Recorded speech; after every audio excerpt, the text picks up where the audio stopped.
So last few times, we've been working on the completion stage practices, and so we began working through a sequence of things. The physical isolation with the body, the verbal isolation, and then the mental isolation. And so now we're moving into the illusory body practices. So we do illusory body and clear light and so forth.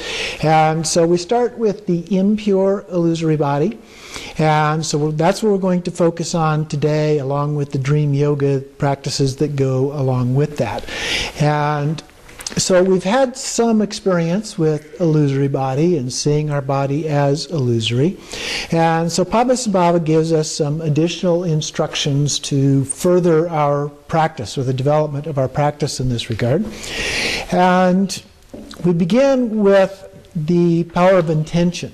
We set our intention, we do Guru Yoga, and we also, as a part of this, pray that we will recognize the dream and practice within the dream. And as a part of that, we begin to see experiences as illusory. And then we repeat this during the day. As we go about our activities during the day, we look at things and recognize that they too are illusory as a part of this. They're just a reflection of our mind, so to speak. So I wanted to read the section from the text here on this.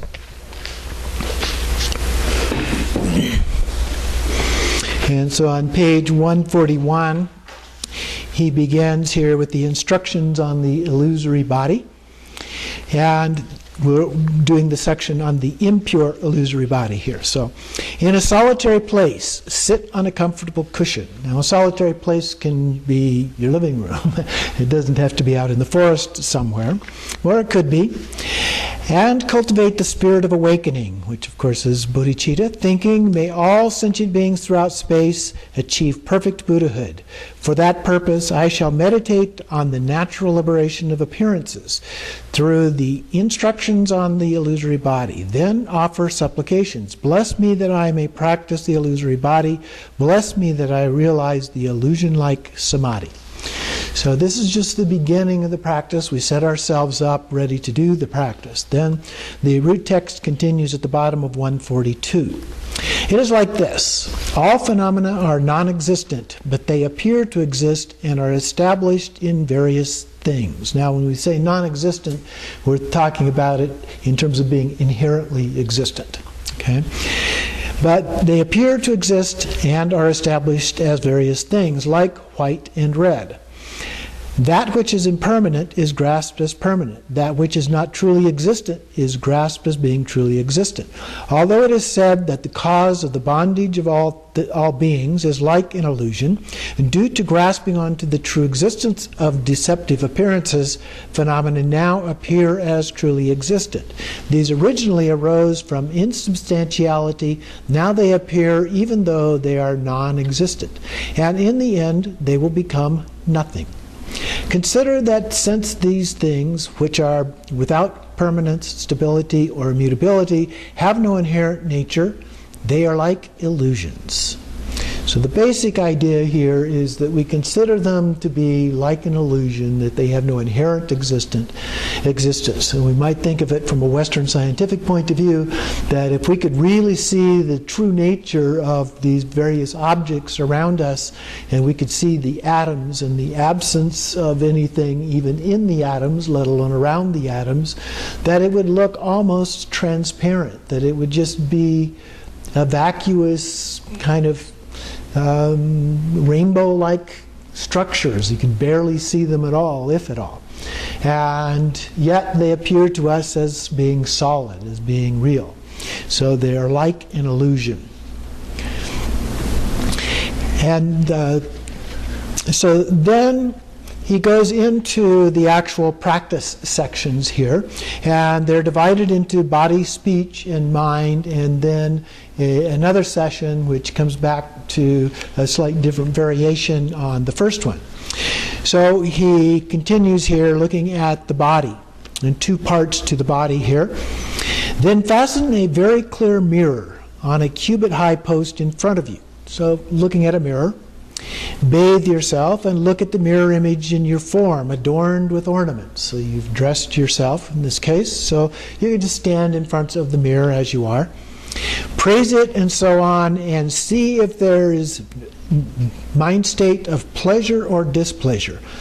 If there is, think to yourself, each time there arises pleasure due to praise of this body, which is like a reflection in a mirror, you are confused. This body is simply an appearance due to an aggregation of dependently related causes and conditions, but in reality it never existed. Why do you grasp onto it as yourself and take pleasure in it? Meditate for a long time on the reflected body in the mirror.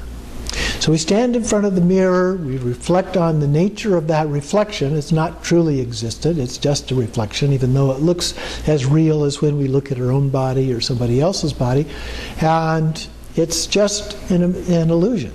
And so we reflect on that, we think about that until we really recognize, oh yeah, it really is just that illusion.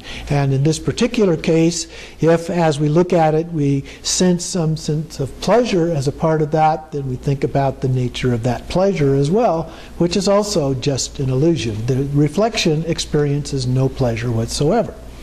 So why would we, since we're very much like that, just an illusory body? And then it continues with the body on page 145 in the indented section here. Then utter abuse and point out numerous failings and see if there is displeasure. If so, consider all praise and abuse are like latent predispositions, and since the body has no essence, the attitudes of pleasure and displeasure are confused. Clearly meditate on the mirror reflection as your mental object. Alternate between praise and abuse and equalize them. That is one session. So the whole body is one session. The first part is kind of focused on a sense of pleasure about the body. The second part on abuse about the body, or displeasure that may arise from that abuse. So you talk about your body and all the things that are wrong with your body, that kind of thing, to try and arouse this sense of displeasure. But recognizing the reflection has no sense of displeasure whatsoever. And so why would we? Because we are just like that reflection in the mirror. We are no more real than it is. Okay? So that's the basic idea in terms of the body. The next session then goes on to speech. And actually the second session is both speech and mind. But first we start with speech. Then for the training in the speech, being like an echo, go to any companions, without any companions, to a place where there are echoes. Shout out good and bad words. When the words come back toward that echo or sound, there is no grasping onto the empty noise. Likewise, practice regarding your own speech too, as being like an echo. So the idea is, if you can go out to some canyon somewhere, that would be nice, but even inside your house you might. I have found hallways are kind of a nice place, unless they have some carpeting to absorb the sound or something, where you can get a little bit of an echo. But when it's our speech, it seems like it's a part of us. But when it comes back as an echo, it's not. And so that's the idea here. As an echo, it's just like the reflection in the mirror. It's not real, and we reflect on that, we meditate on that, contemplate that our speech is very much like an echo. It's not really real. It has no inherent existence. And then the second part of this deals with the mind.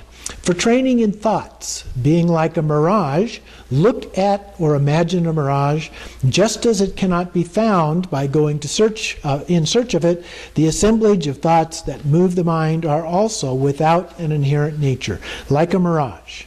That is the second session. So the mirage, if you've seen a mirage, it is like when we typically think of it as being in the desert and out in the sand. There, if the sand is flat and smooth enough, you'll actually get a reflection of the sky. So it looks blue. It looks like water, a little lake or a pond or something like that. You can actually get a similar reflection off the surface of a paved road. Sometimes you'll see that when it's, especially on hills, and when it gets up close to the top, you can see what looks like water on the road.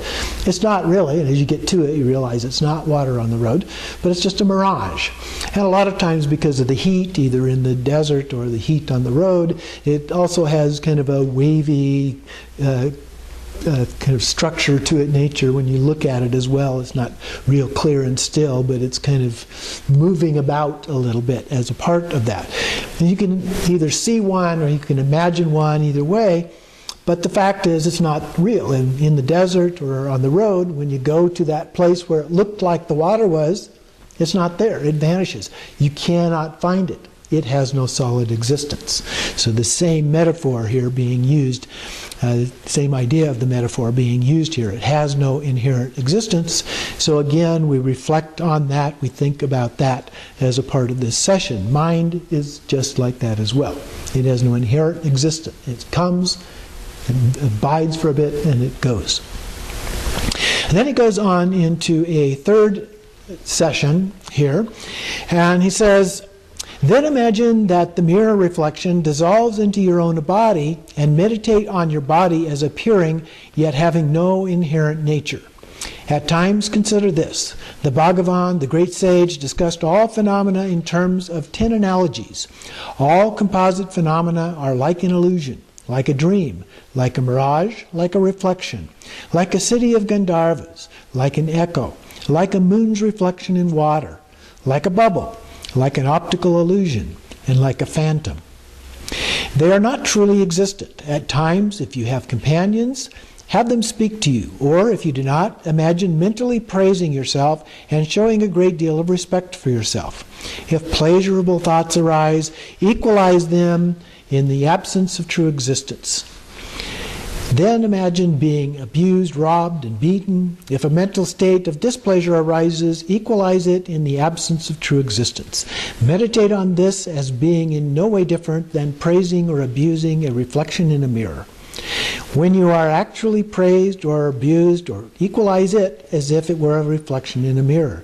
If attachment or hatred arises, train in the previous meditation objects for a long time. Thus, if all the 8 mundane concerns arise in your mind stream as being similar to an illusion, you are adept at this practice of impure illusory body. That is the third session. So very similar to the previous mirror one, you look at it, only the difference here is that you, like we do at the deity practice. And in deity practice, we visualize the deity is in front of us, above us, or whatever, and then they dissolve into us. Okay? So here what we're doing is the same thing, but with the reflection in the mirror. We look at the reflection in the mirror and we imagine dissolving that image into us. And then it's basically the same as the earlier practice, where we first praise ourselves and we realize that the praise is illusory, and then we abuse ourselves, point out our failings, and realize that too is just an illusion, until we become more and more comfortable with the idea that our body is just an illusion, and it's all things in fact have this illusory quality to them. And so that is the main daytime illusory body practice that is given to us by Padmasambhava as we go about our daily activities and then preparing for what we will look at next, which is the dream yoga activities that we do at night to add a support for these daytime illusory practices.